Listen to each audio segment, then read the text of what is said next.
নজর রাখবো পরবর্তী সংবাদে। সামনেই রয়েছে নির্বাচন এবং তার আগে নীতিশ কুমারকে এই মুহূর্তে খুশি করাই হচ্ছে এক এবং একমাত্র লক্ষ্য বিজেপির। বলতেই পারি যে নীতিশ কুমারকে খুশি করতে একেবারে মরিয়া হয়ে উঠেছে বিজেপি। টেলিফোন লাইনে রয়েছেন রাজনৈতিক বিশ্লেষক অশোক দাস। অশোক বাবু, এই যে এখন বর্তমানে বিজেপির যে স্ট্র্যাটেজি দেখছি, নীতিশ কুমারকে খুশি করাই হচ্ছে মূল লক্ষ্য, হঠাৎ করে কি নির্বাচনের আগ মুহূর্তে এই প্রেম বা এই ভালোবাসা জাগলো, কি বলবে?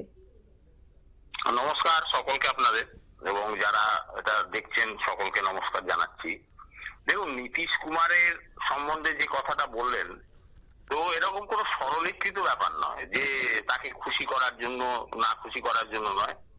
দেখুন, গিরিরাজ সিং বলেছেন, তবে একটা কথা বলি, যে যে মানুষটা ছাত্র অবস্থা থেকে আন্দোলনের মধ্যে আছেন, ভারতবর্ষের গণতন্ত্র পুনরুদ্ধারের জন্য জয়প্রকাশ নারায়ণের যে আন্দোলন, তার সঙ্গে থেকে শুরু করে আজ পর্যন্ত যদি আপনি দেখেন, তাহলে সেই আন্দোলনের মধ্য থেকে উঠে আসা একজন তরুণ যুবক পরবর্তীকালে ভারতবর্ষের রাজনীতিতে যে একজন রাজনীতির দিকপাল হয়ে উঠেছেন, অনেক পরিশ্রমের মধ্য দিয়ে হয়েছেন। সব থেকে বড় কথা যেটা, বিহার নামক যে রাজ্যে তিনি যখন প্রথম মুখ্যমন্ত্রী হলেন, সেই সময়ে বিহারের অবস্থাটা কি ছিল? লালু যাদবের অপশাসনের ফলে একটা জঙ্গল রাজ, সেটা একদম স্বীকৃত জঙ্গল রাজ। কেন না, সেখানে সন্ধ্যার পরে কোনো মা বোনেরা ঘর থেকে বেরোতে পারতেন না, এবং যারা শিক্ষিত সমাজের মানুষ বা ব্যবসা বাণিজ্য যারা করতেন, তারাও ঘর থেকে বেরোতে পারতেন না। অপহরণ একটা শিল্প তৈরি হয়ে গেছিল। যে কোনো সময় যে কোনো মানুষকে অপহরণ করে লালু যাদবের রাজত্বে নিয়ে যাওয়া এবং মুক্তি পঞ্চিয়ে টাকা আদায় করা হবে।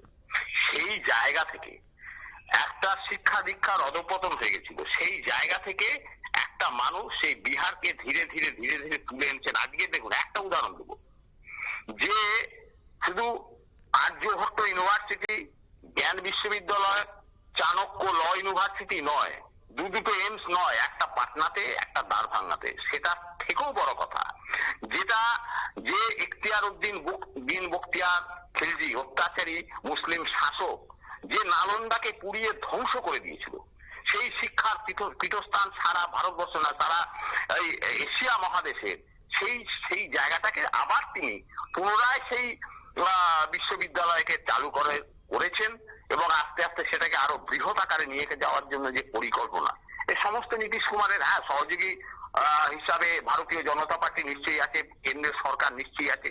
কিন্তু সব থেকে বড় কথা হচ্ছে বিহারের জনগণ, যে জনগণ বারে বারে তাকে ভোট দিয়ে নির্বাচিত করে এই জায়গায় কাজ করার জন্য অধিকারটা দিয়েছেন, সেই বিহারের জনগণ এবং সেই নীতিশ কুমার, আজকে সেই দৃষ্টিকোণ থেকে যদি বিচার করা হয়, তাহলে নিশ্চয়ই তিনি ভারতরত্ন পাওয়ার একজন যোগ্য ব্যক্তি।